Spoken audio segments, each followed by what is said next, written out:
Hello guys, welcome to স্পটিবাস। তো guys, আজকে নিয়ে চলে এসেছি ইন্ডিয়া ভার্সেস পাকিস্তান বড় ম্যাচ নিয়ে। তো এই ম্যাচে প্রিভিউ, অ্যানালিসিস আর হচ্ছে প্রেডিকশন আর ফ্যান্টাসি প্লেইং 11 বানাবো। তো গাইস, সঙ্গে থাকুন, সাথে থাকুন, দেখতে থাকুন। তো আজকে বলবো ইন্ডিয়া ভার্সেস পাকিস্তান ম্যাচ। তো আজকে 23শে ফেব্রুয়ারি, আর India versus Pakistan mother of all battle, বিশেষ করে খেলার জগতে তো বটেই, আর ক্রিকেটের ক্ষেত্রে তো আরোই। যে ইন্ডিয়া ভার্সেস পাকিস্তান যাই, মানে পুরো টুর্নামেন্ট যে টিম যাই করুক, হেরে আসুক, টুর্নামেন্ট জিতে যাই, গোয়ারা হারুক, যাই করুক, কিন্তু ইন্ডিয়া ভার্সেস পাকিস্তান ম্যাচ নিজেদের দল জিতুক, এটাই চাই। তো যেই হোক গাইস, আসুন দেখে নিই এই ম্যাচে কি আছে।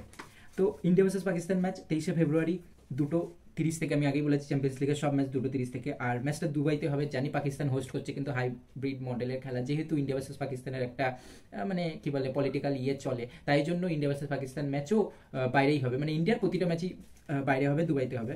তো এবার দেখে নেওয়া যাক যে ইন্ডিয়ার কি টিম হয়। তো আমার মতে ইন্ডিয়ার পুরো সেম টিমই থাকবে।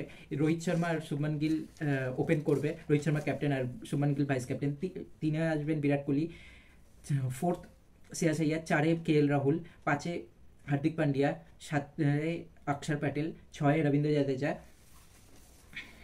8 কুলদীপ যাদব, বা যদি চেঞ্জ হয় ভিসি আসতে পারে, এটা জানি না। 9 হচ্ছে হর্ষিত রানা, যদি চেঞ্জ বাই এনি চান্স হয় তাহলে ইয়ে, আর 11তে মোহাম্মদ সামি। তো ইন্ডিয়া টিম পুরো একই থাকবে। যদি কুলদীপের জায়গায় ভিসি আছে তো সেটা একটা চেঞ্জ হতে পারে, আর হচ্ছে হর্ষিত রানার জায়গায় হর্ষদীপ সিং আছে, এই একটা চেঞ্জ, এই দুটোর মধ্যে একটা চেঞ্জ বা দুটো চেঞ্জ হতে পারে। তাছাড়া আমার মনে হয় না চেঞ্জ হবে, সেম টিমই থাকার চান্স আছে।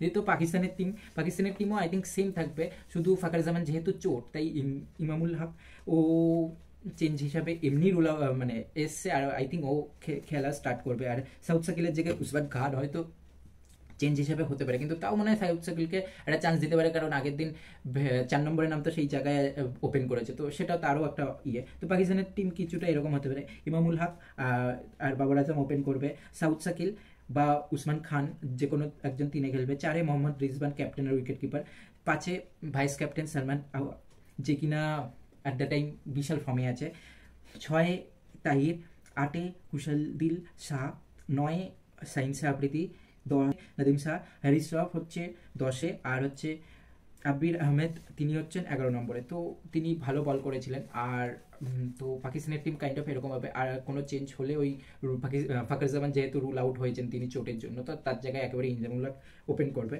গাইজ গেল। আর প্রেডিকশন হিসাবে আমার মতে এই ম্যাচে আমার মনে হচ্ছে এই ম্যাচে রাহুল আর বিরাট কোহলি রান পাবে, যে কোনো একজন তো পাবেই, না হলে দুজনই পাবে।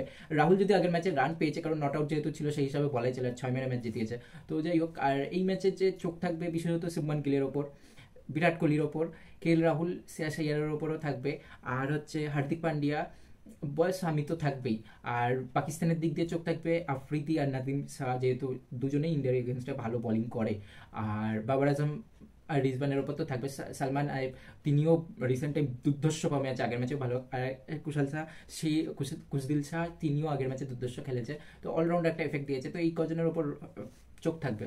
কিন্তু আমাকে যদি বলা হয় কে বেশি হাইস্ট রান করবে, তো আমার মতে মোহাম্মদ রিজবান আর বাবর আজমের মধ্যে পাকিস্তানের একজন যে কেউ, বা সালমান বা রিজবান বা সালমানের মধ্যে কেউ একজন হাইস্ট রান করবে পাকিস্তান দিক দিয়ে। আর ইন্ডিয়ার হয় বিরাট কোহলি অর শুভমান গিল ধরা চলে। আর বোলিং মোহাম্মদ সামি আর হর্ষিত রানা অর অক্ষর প্যাটেল কেউ একটা হবে। আর ব্যাটিংয়ের ক্ষেত্রে যদি বলা হয়, তা পাকিস্তানের বোলিংয়ের ক্ষেত্রে বলা হয়, তাহলে সাইন্স আফ্রিদি রিসেন্ট টাইম মানে ফর্ম, মানে ইঞ্জুরির পর তেমন ফর্ম ধরতে পারিনি, কিন্তু আমি নাদিম শাহকে রাখবো, আর হচ্ছে আহমেদকে রাখবো, আব্বির আহমেদকে। এই দুজনের উপর চোখ। আর অলরাউন্ডার হিসাবে রবীন্দ্র জাদেজা, হার্দিক পান্ডিয়া, এদের উপর তো থাকবেই চোখ। আর এদিকে হচ্ছে খুশদিল শাহ, এর উপরে চোখ থাকবে। প্লাস হচ্ছে সালমান প্রপার ব্যাটার, 2-3 ওভার করবে, খুব জোরে একটা উইকেট পায়, কিন্তু প্রপার অলরাউন্ডিং হিসাবে ব্যাট বল, সেই হিসাবে খুশদিল শাহই থাকতে পারে, আর কেউ না। আর আমার মতে যে এই ম্যাচের যে প্লেইং 11 হবে, ফ্যান্টাসি প্লেইং 11, সেটা দেখা যাবে। উইকেট কিপার হিসেবে মোহাম্মদ রিজবানকে রেখেছি, ব্যাটসম্যান হিসেবে 3 জনকে রেখেছি, শুভমান গিল, বাবর আজম আর হচ্ছে বিরাট কোহলি। অলরাউন্ডার হিসেবে খুশদিল শাহ, অক্ষর প্যাটেল, সালমান, হার্দিক পান্ডিয়া আর রবীন্দ্র জাদেজা। আর বলার হিসেবে সাইন্স আফ্রিদি আর হচ্ছে মোহাম্মদ সামি। তো এই 11 জনকে রেখেছি। আমার ফ্যান্টাসি প্লেইং ইভেন্ট কিছুটা এরকম। আর প্রেডিকশন হিসাবে ম্যাচ জিতবে ইন্ডিয়া। আর first I think India bat করার একটা সুযোগ আছে, মানে টসে যেই জিতুক না কেন আমার মনে হচ্ছে ইন্ডিয়া ফার্স্ট ব্যাট করবে। মানে আই থিঙ্ক তাতে যদি ইন্ডিয়া টস হারবে বা যাই হোক, কিন্তু তাও বলছি মনে হচ্ছে। আর আমার মতে ইন্ডিয়া যদি ফার্স্ট ব্যাট, ইন্ডিয়াই জিতবে। যদি ইন্ডিয়া ফার্স্ট ব্যাট করে তাহলে হচ্ছে